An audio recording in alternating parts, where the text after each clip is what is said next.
Hello friend, welcome back to my video. आज की इस वीडियो में हम लोग बायोलॉजी से के कुल 30 प्रश्नों को करेंगे, जो कि आपके एग्ज़ाम के दृष्टिकोण से काफ़ी ज़्यादा इंपॉर्टेंट हैं। और ये जो क्वेश्चन है आपके एग्ज़ाम के लिए काफ़ी ज़्यादा इंपॉर्टेंट है और इनसे आपके एग्जाम में क्वेश्चन आने के चांसेस काफ़ी हाई होते हैं। ठीक है, चलिए वीडियो को शुरू करते हैं। पहले प्रश्न की ओर आज का हमारा प्रश्न है कि मनुष्य के शरीर में पेशियों की कुल संख्या कितनी होती है। ऑप्शन है 600, 630, 639 या 653। सही जवाब होगा 639, 639 कुल पेशियाँ होती हैं हमारे शरीर में। आगे बढ़ते हैं नेक्स्ट क्वेश्चन की तरफ। अगला क्वेश्चन है, मनुष्य में मेरुदंड से कितनी जोड़ी तंत्रिका निकलती है।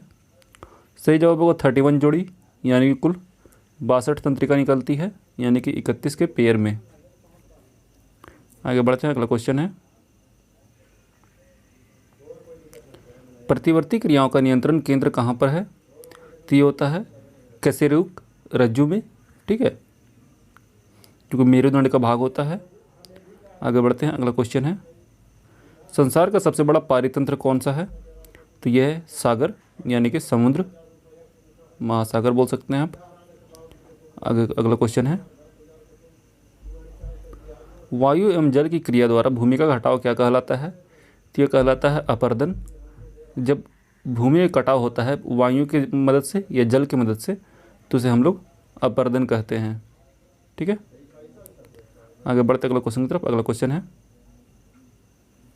हाइड्रोफाइट कहते हैं। तो हाइड्रोफाइट कहते हैं जलीय पौधों को। ठीक है, आगे बढ़ते हैं।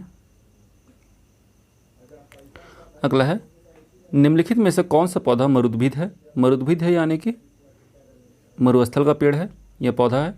ऑप्शन से देखा जाए अमरबेल, नीम, करील या सरसों। सही जवाब होगा करील। करील एक मरुद्भिद पौधा है।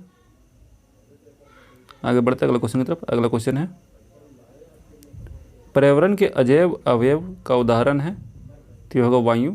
वायु अजैव अवयव है, लेकिन इसमें कोई भी जान नहीं होता है। ठीक है, आगे बढ़ते हैं। अगला क्वेश्चन है, सौर ऊर्जा का सबसे बड़ा यौगिकरण कौन है। तो ये है हरे पौधे। हरे पौधे जो होते हैं सौर ऊर्जा का सबसे बड़ा यौगिकीकरण होता है। ठीक है, आगे बढ़ते हैं अगले क्वेश्चन की तरफ। अगला क्वेश्चन है, एपीफाइट्स बहुत अधिक विकसित होती है। ऐसे पौधे होते हैं जो अन्य पौधों पर निर्भर करते हैं। ठीक है, इसका सही जवाब होगा यांत्रिक मदद के लिए अन्य पौधे पर निर्भर करते हैं। ठीक है, क्वेश्चन को थोड़ा छोटा करके देखा जाए। देखिए क्वेश्चन ये है कि एपीफाइट्स बहुत अधिक विकसित होती ऐसे पौधे होते हैं। एपीफाइट ऐसे पौधे होते हैं जो कि अन्य पौधों पर किस लिए निर्भर होते हैं। तो वो होते हैं यांत्रिक मदद के लिए निर्भर होते हैं। ठीक है, आगे बढ़ते हैं। अगला क्वेश्चन है, रेगिस्तान में पैदा होने वाले पौधे कहलाते हैं। तो ये कहलाते हैं जोरोफाइटस, जो कि रेगिस्तान में पैदा होते हैं। आगे बढ़ते अगला क्वेश्चन है, पारिस्थितिक नीके की संकल्पना को प्रतिपादित किया गया था किसके द्वारा। तो ये किया गया था ग्रिनेल्स के द्वारा, पारिस्थितिक नीके की संकल्पना को। ठीक है, आगे बढ़ते हैं। अगला क्वेश्चन है, सबसे बड़ा पारिस्थितिक तंत्र कहाँ पर है या क्या है। तो वह है समुद्र। याद रखिएगा इस चीज़ को। ठीक है, क्वेश्चन रिपीट हो रहा है। आगे बढ़ते हैं अगले क्वेश्चन की तरफ। अगला क्वेश्चन है, निम्न में कौन सा कृषि कार्य पर्यावरणीय दृष्टि से उपयुक्त है। तो यह है कार्बनिक कृषि। कार्बनिक कृषि जो होता है पर्यावरणीय दृष्टि से काफ़ी उपयुक्त होता है, क्योंकि ये 100% बायोडिग्रेडेबल होता है और 100% जीरो वेस्टेज पे डिपेंड करता है। ठीक है, अगला क्वेश्चन है, धूल प्रदूषण को रोकने के लिए उपयुक्त वृक्ष कौन सा है। सीताशोक, नीम, पॉपुलर या महुआ। सही पेड़ होगा नीम। नीम का पेड़ जो है धूल प्रदूषण रोकने के लिए सबसे उपयुक्त होता है। ठीक है, अगला है, वायुमंडल में उपस्थित ओजोन परत अवशोषित करती है। ठीक है, तो देखिए ये जो अवशोषित करती है ये पैराबैगनी किरणों को अवशोषित करती है। ठीक है, और ये अंटार्कटिका के ऊपर में इसमें कोई डिफेक्ट आया है। ठीक है, ये ऑप्शन कुछ गलत टाइप से दिया हुआ है। ओके, आगे बढ़ते हैं। अगला क्वेश्चन है, वैश्विक तापन के फलस्वरूप हो सकता है। ठीक है, वैश्विक तापन यानी कि अर्थ का जो टेम्परेचर रेज हो रहा है या बढ़ रहा है उसका रिजल्ट क्या हो सकता है? तो सही जवाब होगा तटरेखा में परिवर्तन, समुद्र का लेयर बढ़ जाएगा जिससे तटरेखा में चेंजिंग आने का चांसेस है। ठीक है, अगला क्वेश्चन है मानव जनित प्रदूषण पर्यावरण प्रदूषण कहलाते हैं, तो ये कहलाते हैं परजैविक।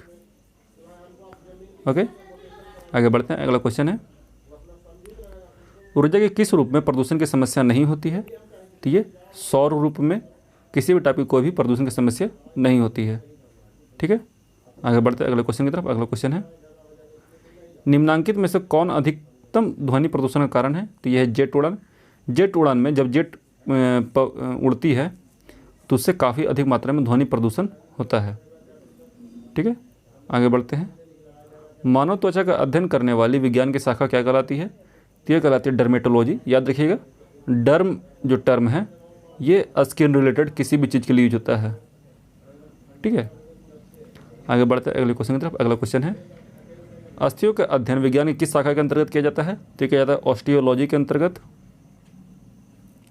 ठीक है, अगला क्वेश्चन है जीवों के संक्रमण के विरुद्ध प्रतिरोध का अध्ययन किया जाता है, तो यह किया जाता है इम्यूनोलॉजी के अंतर्गत। ठीक है, आगे बढ़ते हैं। रक्त में एंटीबॉडी और एंटीजन के अध्ययन को क्या कहते हैं? तो ये कहते हैं सीरोलॉजी।